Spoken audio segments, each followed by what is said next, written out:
Dans les archives poussiéreuses de l'Olympia, un technicien du son a retrouvé en 1998 une bande magnétique marquée d'un simple mot au feutre rouge. Confidentiel. Sur cet enregistrement jamais diffusé, on entend deux voix féminines derrière une porte de loge, l'une grave et sensuelle, l'autre cristalline et juvénile, qui se lancent des phrases acérées comme des lames de rasoir. Les témoins de cette scène, maquilleurs et régisseurs de l'époque, ont gardé le silence pendant des décennies, liés par un pacte tacite du show-business parisien. Mais aujourd'hui, alors que les projecteurs se sont éteints sur ces deux légendes, les langues se délient enfin. Qui étaient vraiment ces deux femmes que la France entière adorait? Pourquoi le sourire éclatant qu'elles affichaient sur scène cachait-il une guerre froide impitoyable? Et surtout, quel secret inavouable les empêchait de se regarder dans les yeux lors des galas communs? Cette cassette oubliée contient peut-être la clé d'une rivalité qui a empoisonné l'âge d'or de la chanson française. L'histoire commence bien avant que France Gall ne pose ses 18 ans sur la scène de Naples pour l'Eurovision de 1965.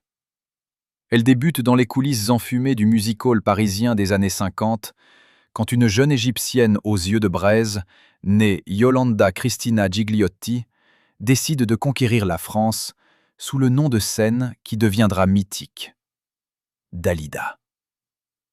Arrivée du Caire, avec dans ses valises un rêve démesuré et un accent qu'elle mettra des années à gommer, cette fille d'immigrés italiens possède une arme que personne ne peut ignorer. Une voix de velours noir, capable de faire pleurer les hommes les plus endurcis, et une beauté sculpturale qui fige les photographes. En 1956, alors que la France découvre encore les premiers frémissements du rock'n'roll américain, Dalida remporte le Grand Prix du disque avec Bambino, une chanson napolitaine qui va se vendre à plus de 300 000 exemplaires en quelques semaines seulement. Le succès est foudroyant, presque violent dans sa soudaineté. Du jour au lendemain, cet inconnu de 23 ans se retrouve propulsé au sommet d'un monde impitoyable, où les carrières se font et se défont au gré des caprices du public. Les directeurs de salle se l'arrachent, les producteurs lui proposent des contrats mirobolants, et Eddie Barclay, le roi du disque français, en fait sa protégée absolue. Dalida enchaîne les tubes avec une régularité de métronome. Come Prima, Les Enfants du Pirée, Itsy Bitsy Petit Bikini. Chaque chanson devient un hymne que les Français fredonnent dans leur cuisine, leurs voitures, leurs usines. Elle incarne à elle seule la promesse d'une France joyeuse et insouciante qui veut oublier les années grises de l'après-guerre. Mais derrière le strass et les paillettes, derrière les sourires éclatants sous les projecteurs de l'Olympia et du Bobino, se cache une femme rongée par une angoisse permanente. Celle de perdre ce trône qu'elle a conquis à la force de sa volonté. Car Dalida n'est pas née dans le sérail. Elle n'a pas grandi dans les salons dorés du 16e arrondissement parisien. Elle n'a pas été couvée par une famille d'artistes influents. Chaque marche qu'elle a gravie, elle l'a fait en serrant les dents, en acceptant des compromis que les biographies officielles préfèrent passer sous silence.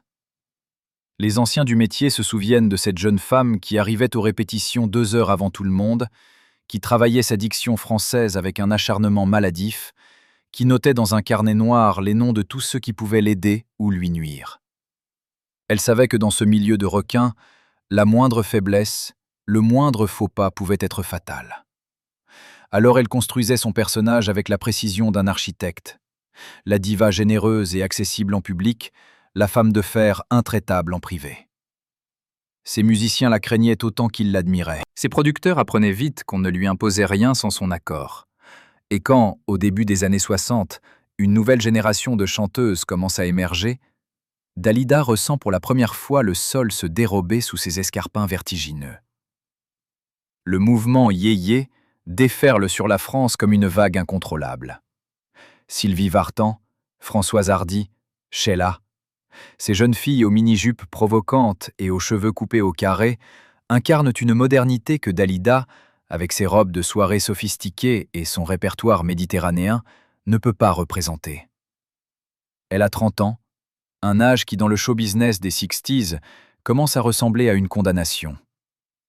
Les journalistes, toujours à l'affût du sang frais, se détourne progressivement de la reine pour couronner les nouvelles princesses. Dalida lit ses articles avec une rage froide qu'elle ne montre jamais en public. Elle qui a tout sacrifié pour sa carrière, qui a renoncé à une vie de famille normale, qui s'est battue contre les préjugés envers les artistes d'origine étrangère, doit maintenant affronter l'ennemi le plus redoutable. Le temps qui passe et la jeunesse qui avance. C'est dans ce contexte de mutation profonde du paysage musical français qu'apparaît, en 1963, une adolescente au visage d'ange et à la voix de cristal, Isabelle Gall, qui chantera sous le nom de France Gall. Fille du parolier Robert Gall, elle possède ce que Dalida n'a jamais eu: un pédigré artistique, des connexions familiales dans le milieu et surtout cette fraîcheur juvénile que le public yéyé réclame à corps et à cri. À 16 ans à peine, elle enregistre Ne sois pas si bête et Laisse tomber les filles, deux chansons qui capturent parfaitement l'esprit de rébellion douce de cette génération qui refuse les conventions de leurs parents. France Gall n'a pas besoin de se battre pour exister. Les portes s'ouvrent naturellement devant elle, les producteurs la courtisent, les médias la chérissent comme la petite sœur nationale qu'on voudrait tous protéger. Quand Dalida apprend que cette gamine va représenter le Luxembourg à l'Eurovision de 1965, elle ressent une brûlure acide dans la poitrine qu'elle connaît bien: la jalousie. Non pas la jalousie mesquine et vulgaire, mais celle, plus noble et plus douloureuse, de l'artiste qui voit son héritage lui échapper. Car la chanson que France Gall va interpréter à Naples n'est pas n'importe quelle chanson. C'est Poupée de cire, poupée de son, écrite par Serge Gainsbourg, le génie provocateur que tout le monde s'arrache. Et voici le détail que peu de gens connaissent, celui qui va empoisonner définitivement les relations entre les deux femmes. Gainsbourg avait d'abord proposé cette chanson à Dalida. Dans le bureau enfumé du producteur Denis Bourgeois, rue de Ponthieu, Serge avait fait écouter la maquette à la star, guettant sa réaction avec son sourire en coin habituel. Dalida avait écouté attentivement, puis avait secoué la tête avec un sourire poli mais ferme. « C'est trop ambigu pour mon public, Serge », avait-elle déclaré de sa voix grave et posée. « Mes fans veulent de la passion, de l'émotion directe, pas des jeux de mots intellectuels sur des poupées.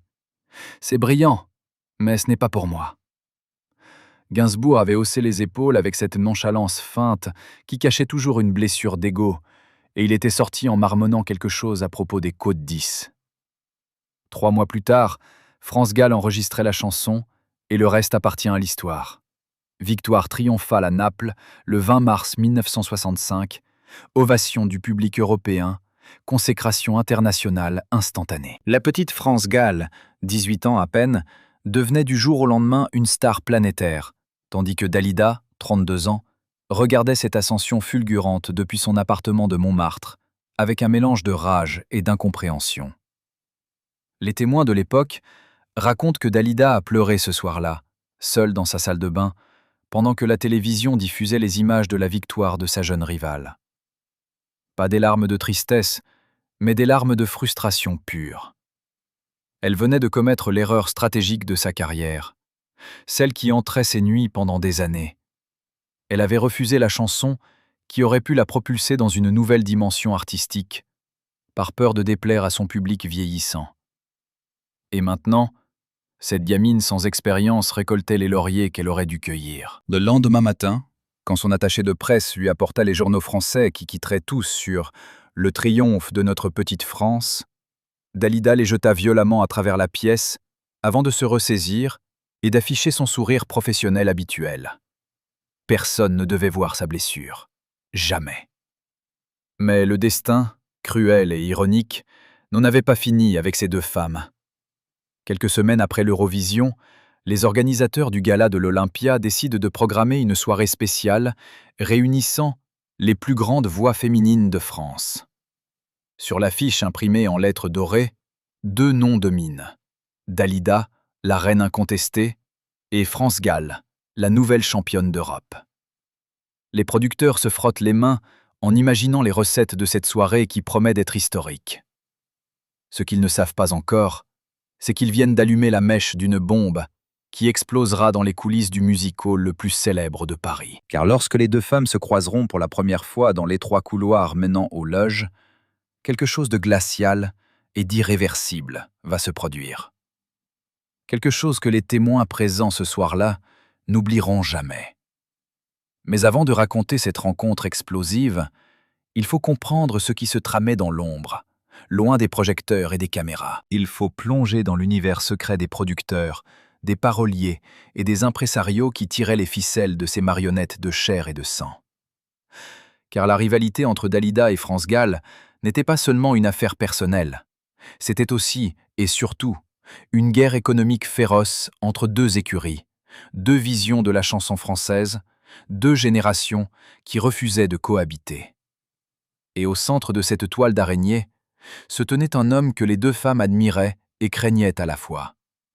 Un homme dont le carnet d'adresses valait de l'or et dont les décisions pouvaient faire ou défaire une carrière en une seule soirée. Qui était vraiment cet homme de l'ombre? Quel rôle a-t-il joué dans l'escalade de cette rivalité? Et pourquoi a-t-il choisi son camp de manière si brutale et si définitive? Le bureau d'Eddie Barclay, situé au dernier étage d'un immeuble haussmannien du 8e arrondissement, ressemblait davantage à un salon de Maharaja qu'à un lieu de travail. Tapis persan, bar en acajou massif, fauteuil en cuir de Cordoue, et surtout cette vue imprenable sur les toits de Paris qui donnait à celui qui s'y installait l'impression de dominer le monde. C'est dans ce sanctuaire du pouvoir musical français que se jouaient les destins des artistes, que se signaient les contrats qui transformaient des inconnus en vedettes et des vedettes en légendes. Eddie Barclay, le patron du label qui portait son nom, était un personnage haut en couleur. Séducteur impénitent, fêtard légendaire, businessman impitoyable. Il avait découvert Dalida, l'avait façonnée, l'avait propulsée au sommet. Entre eux existait un lien qui dépassait la simple relation professionnelle. Une complicité faite de respect mutuel, de secrets partagés, et aussi de cette dépendance toxique qui unit souvent les créateurs à leurs créatures. Mais en ce printemps de 1965, Eddie Barclay sent le vent tourner. Les chiffres de vente ne mentent jamais, et ceux de Dalida, bien que toujours honorables, commencent à montrer des signes de faiblesse face à l'explosion du marché yéyé. Les jeunes n'achètent plus les 45 tours de la diva méditerranéenne.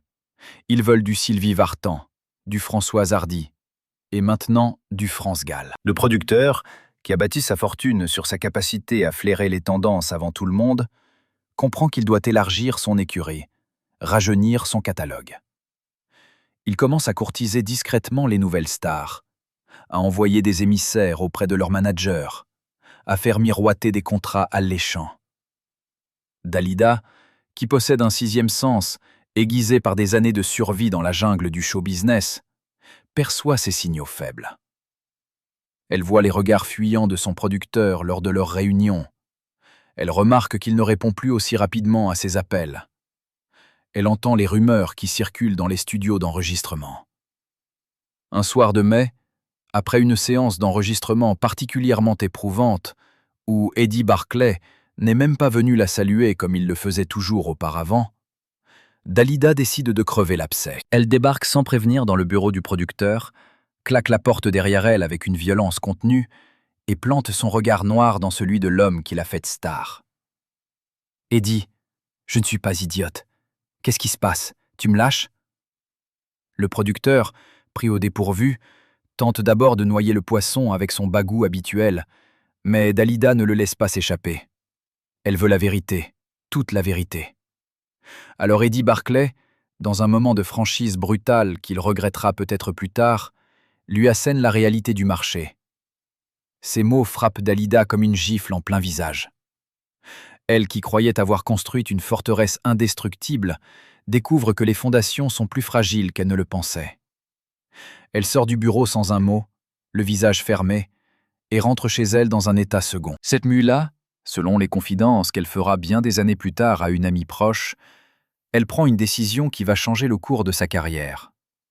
Elle ne se laissera pas dévorer par ces petites nouvelles.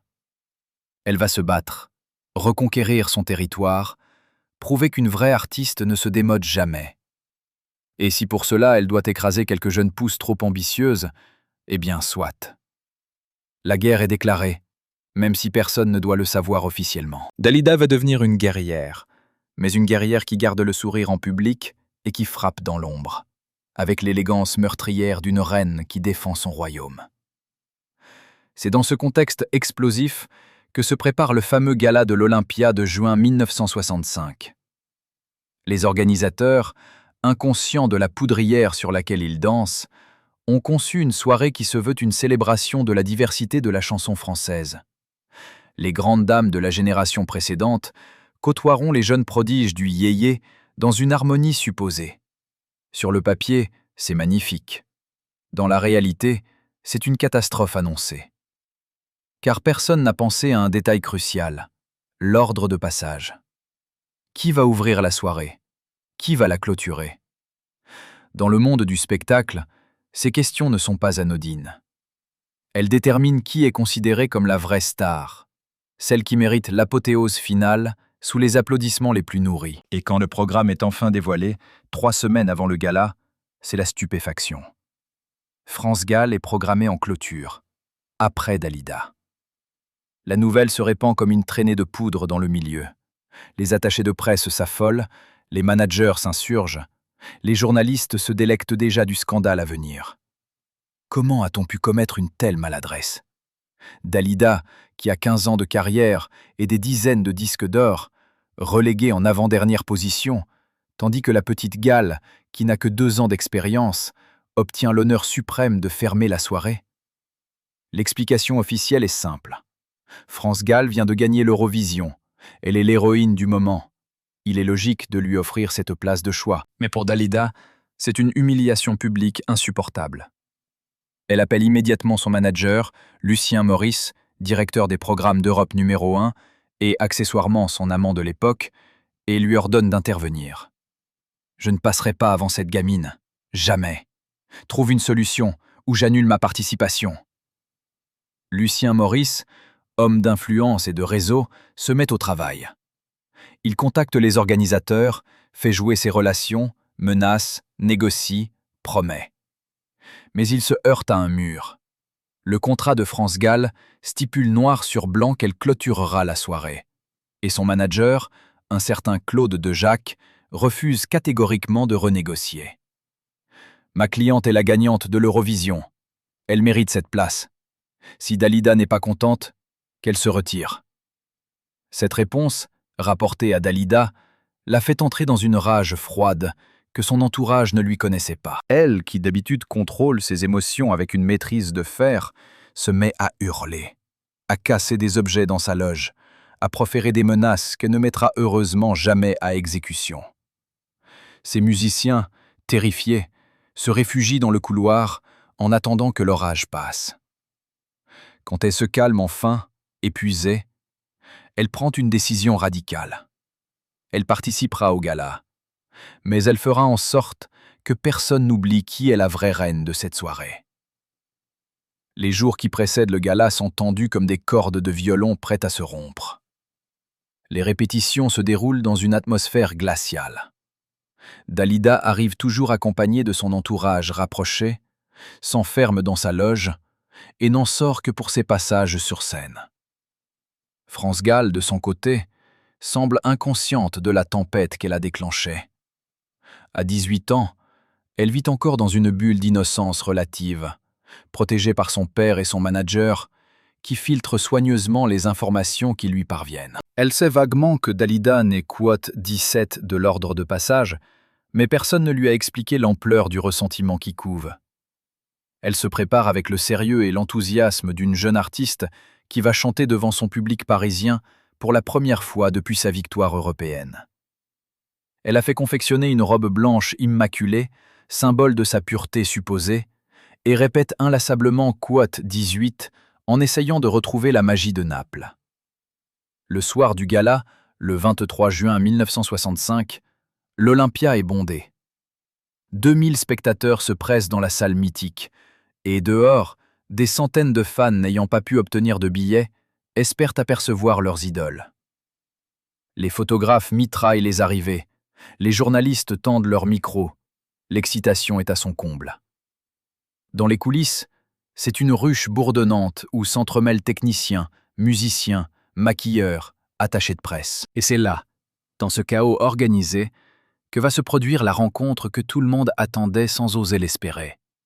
Le face-à-face entre Dalida et France Gall. Le couloir qui mène aux loges est étroit, à peine 2 mètres de large, avec des murs couverts d'affiches jaunies des spectacles passés. Dalida sort de sa loge au moment précis où France Gall arrive, escortée par son père. Les deux femmes se retrouvent nez à nez, sans échappatoire possible. Le temps semble se figer. Dalida, majestueuse dans une robe rouge sang qui moule son corps de déesse, toise la jeune fille de toute sa hauteur. France Gall, dans sa robe blanche virginale, lève les yeux vers celle qu'elle admire secrètement depuis des années. Les témoins présents racontent que le silence qui s'installe alors est presque palpable, chargé d'une électricité malsaine. C'est Dalida qui parle la première, d'une voix douce mais glaciale. « Alors, c'est toi la petite merveille qui va nous montrer comment on chante ?» France Gall, déstabilisée par le ton, bafouille une réponse polie. « Madame Dalida, je suis une grande admiratrice de votre travail. C'est un honneur de partager la scène avec vous. » Mais Dalida ne la laisse pas finir. Elle s'approche, si près que la jeune fille peut sentir son parfum capiteux, et murmure assez fort pour que les personnes proches entendent. Le coup est porté avec une précision chirurgicale. France Gall blêmit, son père s'interpose en protestant, mais Dalida est déjà partie, laissant derrière elle un sillage de parfum et de malaise. La jeune chanteuse, ébranlée, se réfugie dans sa loge et fond en larmes. Son père tente de la consoler, lui répète que ce ne sont que des paroles de jalousie, que son talent parlera pour elle. Mais le mal est fait. Pour la première fois de sa jeune carrière, France Gall vient de comprendre que le monde du spectacle n'est pas le conte de fées qu'elle imaginait. Qu'il existe des rivalités féroces, des coups bas, des blessures qui ne se voient pas, mais qui font aussi mal que des gifles. Et que la femme qu'elle admirait tant, celle dont elle écoutait les disques en rêvant de lui ressembler un jour, vient de se transformer en ennemie déclarée. Pourquoi tant de haine ? Qu'avait-elle fait pour mériter ce mépris ? Et surtout, comment allait-elle trouver la force de monter sur scène dans quelques heures, sachant que Dalida serait là, dans les coulisses, à guetter la moindre faille, le moindre faux pas ? Le spectacle commence à 21h précises, dans une explosion de lumière et d'applaudissements. Les premiers artistes se succèdent sur la scène mythique de l'Olympia, chacune offrant son répertoire avec plus ou moins de bonheur. Le public, composé en grande partie de fans inconditionnels venus pour leurs idoles respectives, applaudit poliment mais sans véritable enthousiasme. Tout le monde attend les deux moments forts de la soirée, Dalida et France Gall. Dans les coulisses, la tension est à son paroxysme. Les techniciens évitent soigneusement de croiser le regard de Dalida, dont la colère froide est palpable. Elle se tient droite comme un i dans sa loge, entourée de son coiffeur, de son habilleur et de Lucien Maurice, qui tente désespérément de la calmer. Quote 22. Dalida ne répond pas. Elle fixe son reflet dans le miroir, retouche son maquillage avec des gestes mécaniques et répète mentalement les paroles de ses chansons. Quand vient enfin son tour de monter sur scène, quelque chose d'étrange se produit. Dès qu'elle apparaît dans le faisceau des projecteurs, une ovation monumentale secoue la salle. Les spectateurs se lèvent d'un seul mouvement, applaudissent à tout rompre, crient son nom comme un mantra. Dalida, professionnelle jusqu'au bout des ongles, laisse passer quelques secondes avant de lever la main pour réclamer le silence. Et là, elle commence à chanter. Sa voix, cette voix de velours et de miel qui a fait pleurer des millions de Français, emplit l'Olympia d'une présence presque surnaturelle. Elle interprète Quote 23, puis Quote 24, puis Quote 25, enchaînant les tubes avec une maîtrise absolue. Mais ce n'est pas seulement sa technique vocale qui impressionne, c'est son aura, sa capacité à transformer une simple chanson en moment de communion collective. Elle ne chante pas, elle possède la salle. Elle hypnotise le public. Elle leur rappelle pourquoi elle est la reine incontestée depuis presque 10 ans. Dans les coulisses, France Gall assiste au triomphe de sa rivale avec un mélange d'admiration et d'angoisse. Comment va-t-elle pouvoir suivre une telle performance? Comment va-t-elle éviter la comparaison cruelle qui ne manquera pas de se faire? Son père, sentant sa fille vaciller, lui prend les mains et lui parle avec une douceur ferme. La jeune fille hoche la tête, inspire profondément et se prépare mentalement pour l'épreuve qui l'attend. Mais au fond d'elle-même, une petite voix insidieuse lui murmure que peut-être Dalida avait raison. Peut-être n'est-elle qu'une étoile filante, un feu de paille qui s'éteindra aussi vite qu'il s'est allumé. Cette pensée la glace jusqu'aux os. Sur scène, Dalida termine son récital par « Itsy bitsy petit bikini » et la salle explose littéralement. Les applaudissements durent plusieurs minutes. Les spectateurs refusent de la laisser partir, réclament un rappel. Elle revient, souriante, triomphante, et offre une dernière chanson en bis.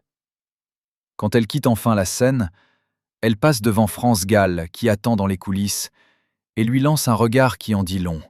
« À toi de jouer maintenant. » Puis elle disparaît dans sa loge, laissant la jeune fille seule face à son destin. Le présentateur annonce. Et maintenant, mesdames et messieurs, celle que vous attendez tous, la gagnante de l'Eurovision 1965, notre petite France nationale, France Gall. Les applaudissements sont nourris, mais France Gall, en s'avançant vers le centre de la scène, sent immédiatement la différence. Ce n'est pas la même ferveur, pas la même chaleur. Le public est fatigué, rassasié par la performance de Dalida. Ils applaudissent par politesse, par devoir patriotique, mais leur cœur n'y est plus vraiment. France Gall commence à chanter Quat 30, et sa voix cristalline s'élève dans le silence relatif de la salle. Elle chante juste, elle chante bien, mais quelque chose ne passe pas. Peut-être est-ce la fatigue du public, peut-être est-ce le poids de la comparaison avec Dalida, peut-être est-ce simplement le fait qu'elle n'a pas encore l'expérience nécessaire pour gérer une salle aussi exigeante que l'Olympia. À mi-chanson, elle commet une petite erreur de parole, se reprend aussitôt, mais le mal est fait. Dans les coulisses, elle entend distinctement un rire étouffé. Elle ne voit pas qui a ri, mais elle sait. Elle sait que Dalida est là, quelque part dans l'ombre, et qu'elle savoure ce faux pas comme une victoire personnelle. Cette pensée la déstabilise encore plus, et elle termine sa chanson dans un état de stress intense qui transparaît dans sa voix légèrement tremblante. Les applaudissements qui suivent sont polis, mais tièdes. Rien à voir avec l'ovation délirante qui avait salué Dalida. France Gall salue le public, sourit bravement, mais au fond d'elle-même, elle sait qu'elle vient de perdre une bataille. Pas la guerre peut-être, mais une bataille importante. Quand elle redescend dans les coulisses, son père l'attend avec un sourire encourageant, mais elle lit dans ses yeux la même déception qu'elle ressent. Les journalistes qui se pressent autour d'elle lui posent des questions convenues, elle répond avec le professionnalisme qu'on lui a appris, mais son esprit est ailleurs. Elle pense à Dalida, à son triomphe écrasant, à ce regard méprisant qu'elle lui a lancé avant de monter sur scène. Et pour la première fois de sa vie, France Gall comprend ce que signifie vraiment le mot « rivalité » dans le monde impitoyable du show-business français. Dans sa loge, Dalida savoure sa victoire en sirotant une coupe de champagne. Autour d'elle, son entourage la félicite avec des superlatifs dithyrambiques. Quote 32. Lucien Maurice l'embrasse avec passion. Eddie Barclay, qui a finalement fait le déplacement, lui serre la main avec un respect renouvelé. « Tu leur as montré qui était la patronne, ma belle. Cette petite gale peut aller se rhabiller. » Dalida sourit, mais son sourire ne monte pas jusqu'à ses yeux. Car au fond d'elle-même, elle sait que cette victoire est à la Pyrrhus. Elle a gagné la bataille de ce soir, certes, mais la guerre est loin d'être terminée. France Gall est jeune, elle a le temps de s'améliorer, de gagner en expérience, de conquérir le public. Et surtout, elle a quelque chose que Dalida ne pourra jamais retrouver. La jeunesse. Cette pensée, qu'elle refuse d'admettre ouvertement, la ronge comme un acide. Les jours qui suivent le gala de l'Olympia sont étranges. Les journaux français titrent sur Quat 34, mais mentionnent aussi Quat 35. Les critiques sont globalement positives pour les deux artistes, mais les connaisseurs du milieu lisent entre les lignes. Ils comprennent qu'un tournant vient de se produire, qu'une ligne de fracture s'est dessinée entre deux générations, deux styles, deux visions de la chanson française. Les fans de Dalida, majoritairement des adultes de 30 à 50 ans, clament haut et fort que leur idole a écrasé la petite nouvelle. Les fans de France Gall, principalement des adolescentes, rétorquent que leur championne a été victime d'un ordre de passage injuste et d'un public hostile. Les débats font rage dans les courriers des lecteurs des magazines spécialisés, dans les émissions de radio, dans les conversations de bistrot. Sans le savoir, Dalida et France Gall viennent de créer le premier grand clivage générationnel de la chanson française moderne. Mais ce qui se passe dans l'ombre est encore plus révélateur. Serge Gainsbourg, qui a suivi le gala depuis les coulisses en fumant cigarette sur cigarette, tire ses propres conclusions de cette soirée. Il voit en Dalida une artiste magnifique, mais prisonnière de son image, incapable de se renouveler par peur de perdre son public. Il voit en France Gall une jeune fille malléable, qu'il peut façonner à sa guise, transformée en porte-voix de ses provocations poétiques. Et il prend une décision qui aura des conséquences majeures pour les deux femmes. Il va écrire exclusivement pour France Gall, faire d'elle sa muse, sa créature, son chef-d'œuvre vivant. Quand Dalida apprendra cette nouvelle quelques semaines plus tard, elle ressentira une nouvelle fois cette brûlure acide de la jalousie. Non seulement elle a refusé Poupée de cire, Poupée de son, mais maintenant Gainsbourg lui tourne définitivement le dos pour se consacrer à sa rivale. C'est une double humiliation qu'elle encaissera en silence, mais qui alimentera sa rancœur pendant des années. Les mois qui suivent voient les deux carrières évoluer sur des trajectoires parallèles mais divergentes. Dalida continue à remplir les salles, à vendre des disques, à tourner dans les pays francophones et au-delà. Mais elle sent confusément que quelque chose a changé, que le vent tourne imperceptiblement. Les programmateurs radio commencent à privilégier les artistes yéyés. Les magazines consacrent leur couverture aux jeunes stars. Les producteurs de télévision cherchent du sang neuf. Elle doit se battre de plus en plus pour maintenir sa visibilité, accepter des compromis qu'elle aurait refusés quelques années plus tôt. France Gall, de son côté, enchaîne les succès avec une régularité déconcertante. Côte 37 se vend à des centaines de milliers d'exemplaires à travers l'Europe, et Gainsbourg lui écrit d'autres chansons qui font scandale et carton. Les Sucettes, en 1966, avec ses sous-entendus sexuels que la jeune fille innocente ne comprend même pas, devient un tube planétaire malgré la controverse. Et c'est précisément cette chanson qui va raviver la guerre froide entre les deux femmes. Car lorsque 39 sort, Dalida fait une déclaration publique qui va faire grand bruit. Interrogée par un journaliste de Paris Match sur le phénomène France Gall, elle lâche, avec un sourire en coin, la phrase fait l'effet d'une bombe. Les médias s'emparent de cette déclaration, la montent en épingle, créent une polémique artificielle mais juteuse. France Gall, interrogée à son tour, répond avec une dignité touchante. « Je respecte énormément Dalida, mais je ne comprends pas pourquoi elle m'attaque ainsi. Je chante les chansons qu'on m'écrit et je fais confiance à Serge Gainsbourg. Si mes textes choquent certaines personnes, ce n'est pas mon intention. » Mais dans son fort intérieur, la jeune fille est blessée, profondément blessée par cette attaque publique d'une artiste qu'elle admirait tant. Gainsbourg, lui, réagit avec sa causticité habituelle. Dans une interview à France Soir, il déclare « Dalida critique mes textes parce qu'elle n'a pas eu le courage de les chanter. C'est de la jalousie pure et simple. Elle vieillit et ça la rend amère. » Ces mots, d'une cruauté glaciale, atteignent Dalida en plein cœur. Le mot « Côte 43 » résonne dans sa tête comme une condamnation. Elle qui lutte chaque jour contre le passage du temps, qui multiplie les régimes, les soins de beauté, les séances chez le coiffeur, se voit renvoyée à sa hantise la plus profonde, celle de devenir une has-been, une gloire du passé que plus personne n'écoute.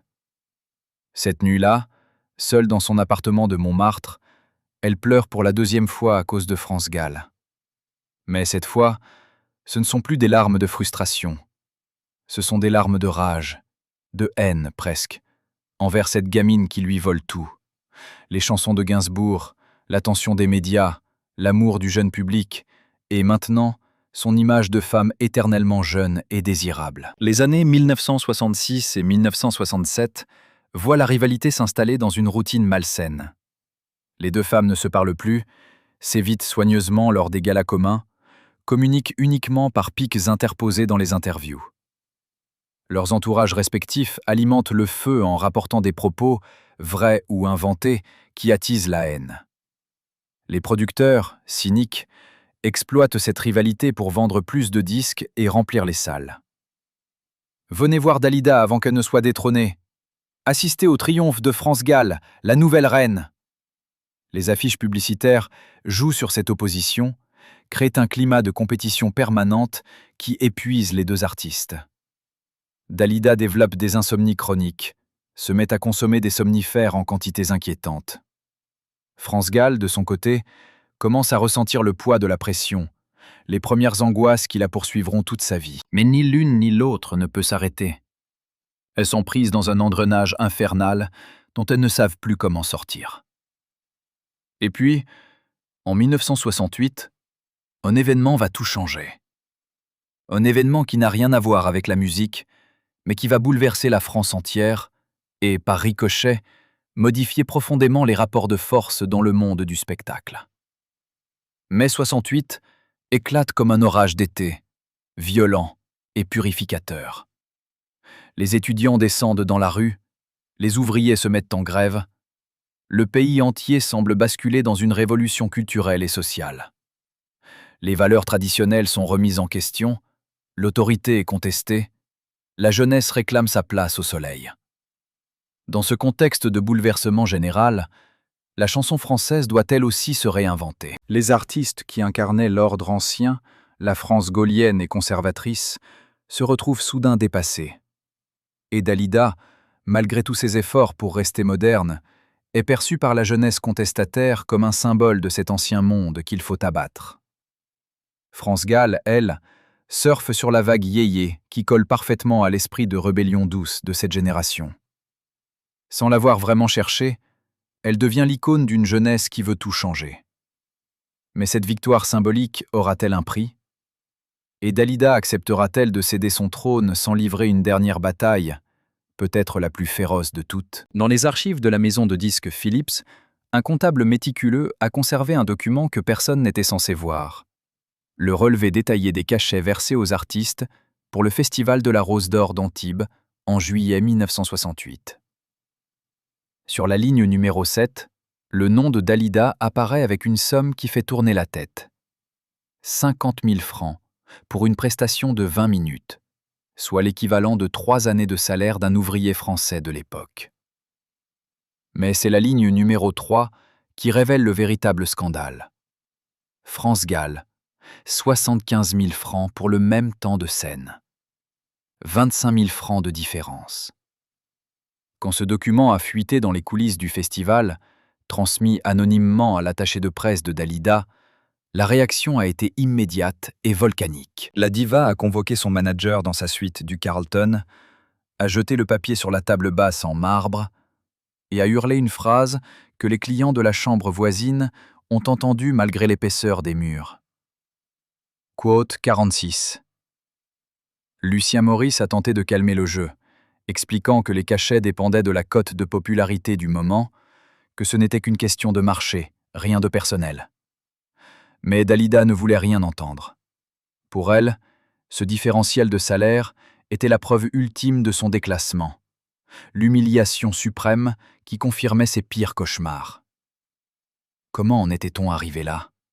Qui avait décidé que la petite France Gall valait désormais plus cher que la reine Dalida?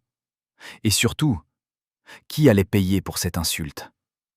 Le Festival de la Rose d'Or d'Antibes était à la fin des années 60 l'événement musical le plus prestigieux de la Côte d'Azur. Chaque été, les plus grandes stars françaises et internationales se retrouvaient dans ce cadre paradisiaque pour offrir des concerts en plein air devant un public trié sur le volet. Industriels, aristocrates, vedettes de cinéma, hommes politiques. C'était le lieu où se nouaient les alliances, où se signaient les contrats juteux, où se décidaient les carrières. Être programmé à la Rose d'Or, c'était appartenir au gratin du show business. Ne pas y être invité, c'était commencer à glisser vers l'oubli. Dalida y avait ses habitudes depuis 1962. Elle connaissait chaque recoin du théâtre de verdure, chaque technicien, chaque organisateur. C'était son territoire, son fief, l'endroit où elle régnait en majesté absolue. Mais en ce mois de juillet 1968, elle sentait que quelque chose avait changé dans l'air parfumé de la Méditerranée. Les regards qu'on posait sur elle n'étaient plus les mêmes. On la respectait encore, certes, mais avec cette déférence polie qu'on réserve aux monuments historiques, aux gloires du passé qu'on honore par tradition plus que par conviction. France Gall, elle, débarquait à Antibes auréolée de sa victoire à l'Eurovision et de ses tubes qui tournaient en boucle sur toutes les radios. À 21 ans, elle incarnait la fraîcheur, la modernité, l'avenir. Les organisateurs du festival la traitaient comme une princesse, lui réservaient la meilleure loge, celle qui donnait directement sur la mer, celle que Dalida occupait habituellement. Quand la diva avait découvert ce changement, elle avait failli annuler sa participation. Seule l'intervention de son frère Orlando, qui gérait désormais sa carrière avec une poigne de fer, l'avait convaincue de rester. « Si tu pars maintenant, tu leur donnes raison. Tu leur montres que tu as peur de la concurrence. Reste et écrase-la sur scène.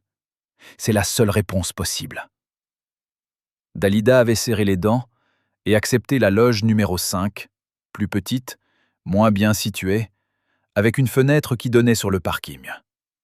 Cette humiliation géographique s'ajoutait à l'humiliation financière, et ensemble, elles formaient un cocktail explosif qui ne demandait qu'une étincelle pour exploser.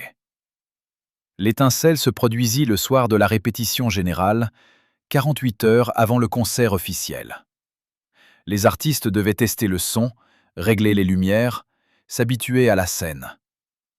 Dalida était programmée à 17h, France Gall à 18h30.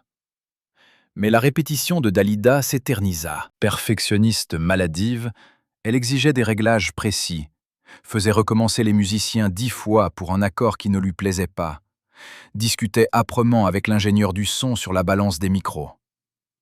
À 18h45, elle était toujours sur scène, et France Gall attendait dans les coulisses avec une impatience croissante.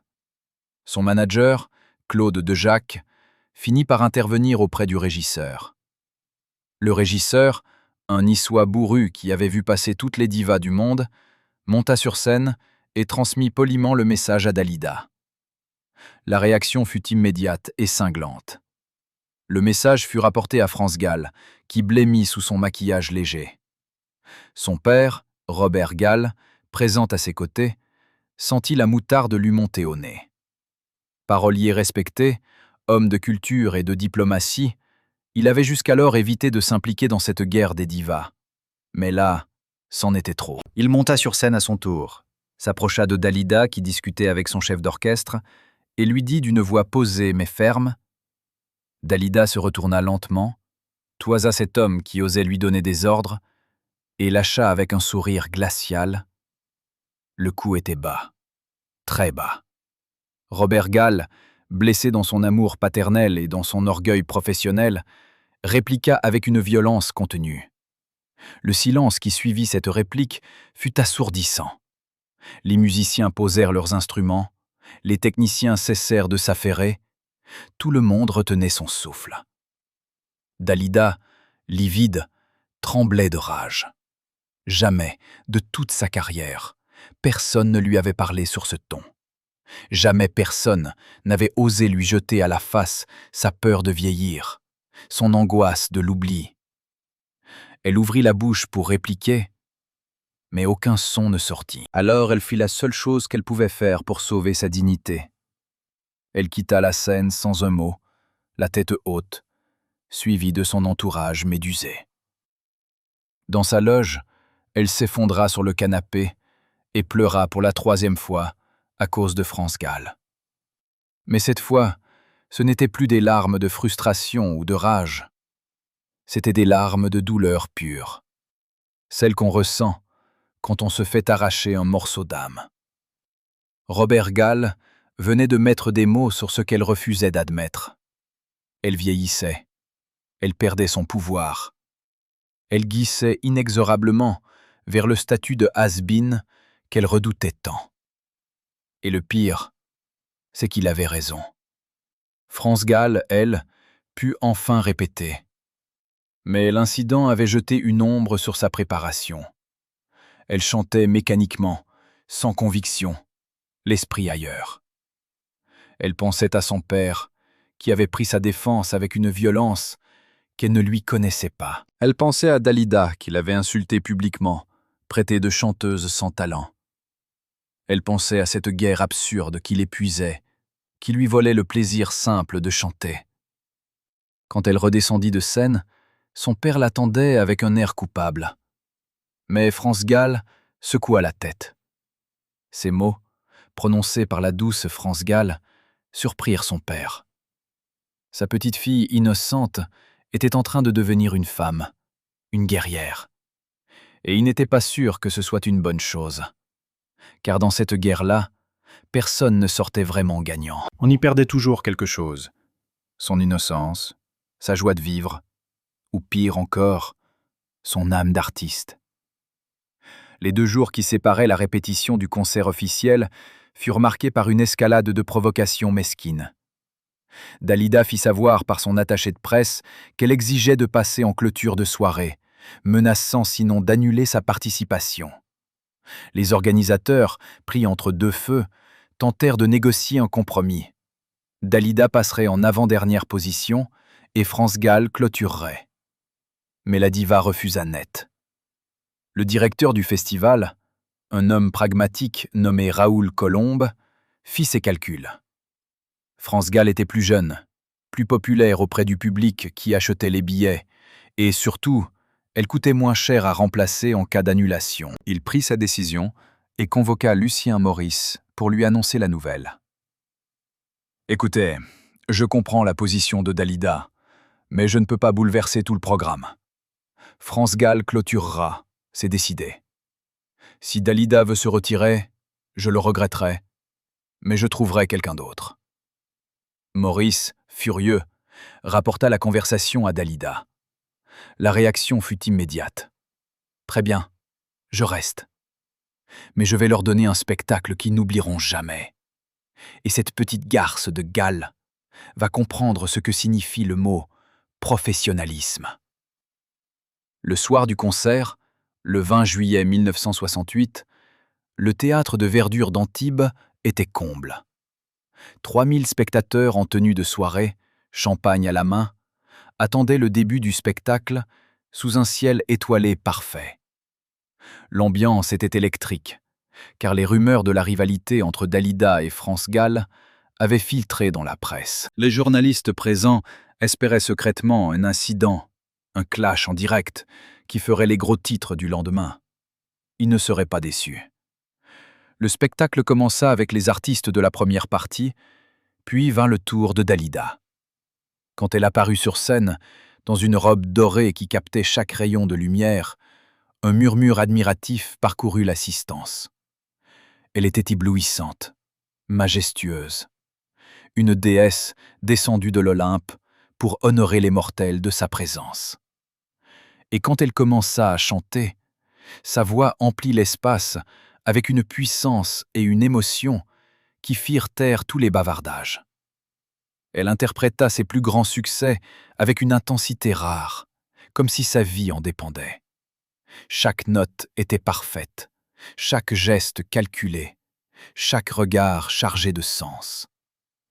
Mais ce qui marqua vraiment les esprits, ce fut le moment où elle s'adressa directement au public, entre 2 chansons. D'une voix douce mais parfaitement audible grâce au micro, elle déclara « Le message était clair, transparent, venimeux. » Dans les coulisses, France Gall, qui attendait son tour, encaissa le coup comme une gifle. Son père, à ses côtés, serra les poings. Mais la jeune fille sentait la colère monter en elle. une colère froide et déterminée qu'elle ne se connaissait pas.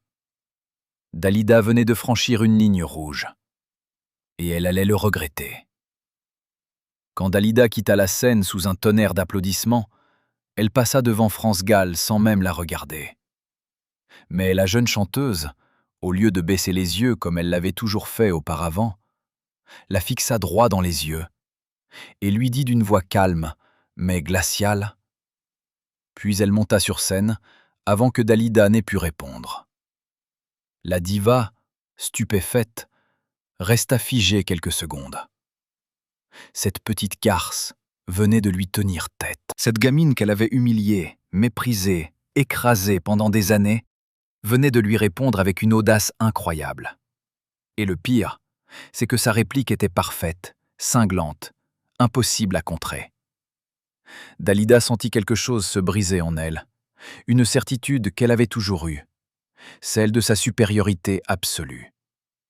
Pour la première fois, elle comprit que France Gall n'était plus une enfant qu'on pouvait intimider.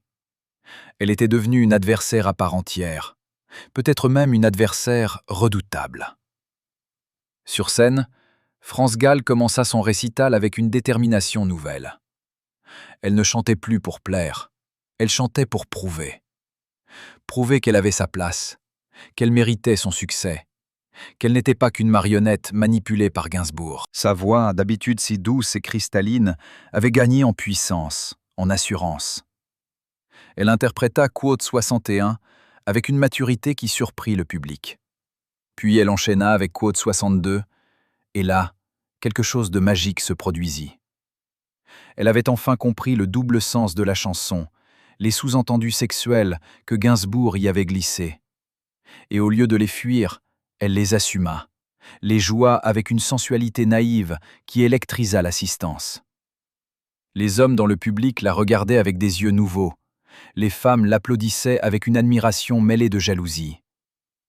France Gall n'était plus la petite fille sage qu'on pouvait mépriser. Elle était en train de devenir une femme, une artiste complète, une star à part entière. Et quand elle termina son récital par une reprise inattendue de Quote 6-3, le tube de Dalida, le public comprit le message. Elle n'avait plus peur de la comparaison. Elle relevait le défi, tête haute. Les applaudissements qui saluèrent sa performance furent aussi nourris, sinon plus, que ceux qui avaient salué Dalida. Dans les coulisses, la diva encaissait le coup en silence, le visage fermé. Autour d'elle, son entourage tentait de minimiser, mais Dalida n'était pas dupe. Elle avait senti le basculement, le moment où le public avait définitivement adopté France Gall. Ce n'était plus une question de talent ou d'expérience. C'était une question de génération, de symbole, d'époque. Mai 68 avait tout changé. Les jeunes voulaient du neuf, du frais, de l'audace. Et Dalida, malgré tous ses efforts, représentait l'ancien monde, celui qu'on voulait oublier. Cette prise de conscience fut douloureuse, presque insupportable. Mais elle était inévitable. Le règne de Dalida touchait à sa fin, et celui de France Gall commençait. La guerre était terminée, et contrairement à ce qu'elle avait toujours cru, ce n'était pas elle qui l'avait gagnée. Mais était-ce vraiment une victoire pour France Gall? Ou simplement le début d'un autre combat, tout aussi épuisant, contre le temps, l'oubli, et les nouvelles générations qui ne tarderaient pas à réclamer leur place au soleil? Dans le coffre-fort personnel de Lucien Maurice, directeur d'Europe numéro 1 et amant de Dalida, reposait un document que personne n'aurait dû découvrir. Un contrat secret signé en septembre 1968 entre la station de radio et les maisons de disques Barclay et Philips. Ce contrat, rédigé sur un papier à en-tête officiel mais marqué « strictement confidentiel » en lettres rouges, établissait un système de quotas de diffusion pour les artistes des deux labels. Selon les termes de cet accord, les chansons de France Gall devaient être diffusées au minimum 15 fois par jour sur les ondes d'Europe 1, contre seulement 8 passages quotidiens pour Dalida. En échange de cette promotion massive, Philips s'engageait à verser à la radio une somme forfaitaire de 100 000 francs par trimestre, plus un pourcentage sur les ventes de disques générées par cette exposition médiatique.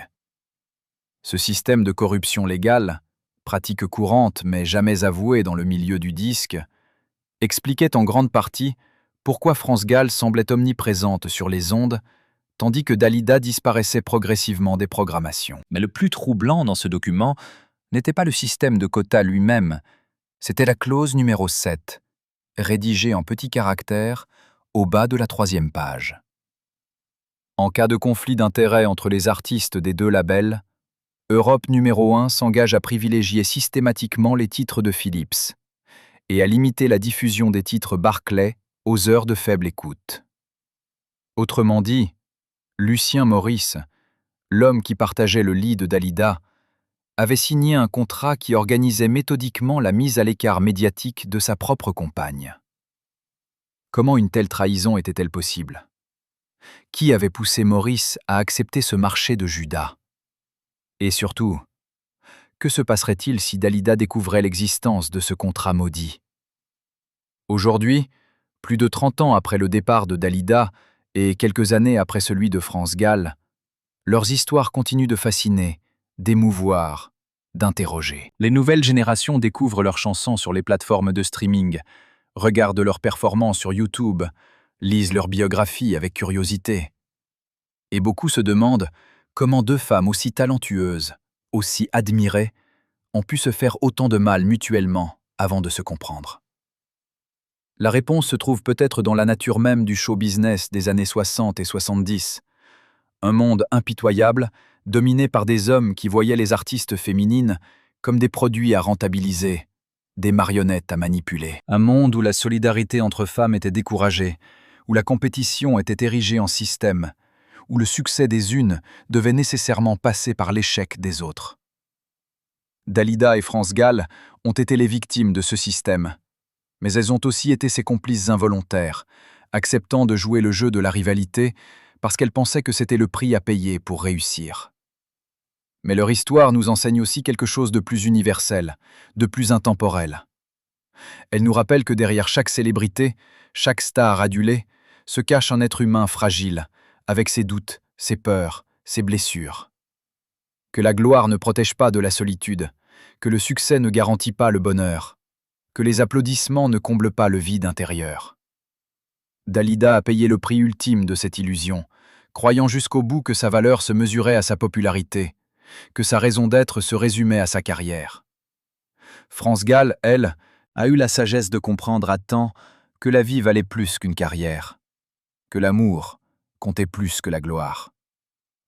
Mais elle a aussi payé un prix terrible, perdant successivement tous ceux qu'elle aimait, se retrouvant seule face à un chagrin qui ne s'est jamais vraiment apaisé.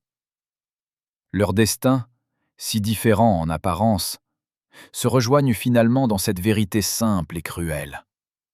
Que personne n'échappe à la souffrance, que chaque choix a ses conséquences, que la vie est un équilibre précaire entre ce qu'on gagne et ce qu'on perd. Alors, que retenir de cette rivalité qui a marqué l'histoire de la chanson française?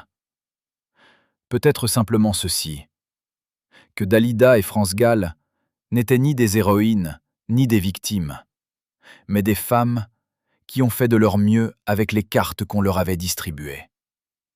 Qu'elles ont commis des erreurs, infligé des blessures, mais qu'elles ont aussi fait preuve de courage, de générosité, d'humanité. Qu'elles ont fini par se comprendre, se respecter, se reconnaître comme des sœurs de combat dans un monde qui ne leur faisait pas de cadeaux. Et que leur réconciliation tardive, même si elle n'a pas pu effacer toutes les souffrances passées, a au moins permis de montrer qu'il n'est jamais trop tard pour tendre la main, pour pardonner, pour voir l'autre tel qu'il est vraiment et non tel qu'on nous a dit qu'il était.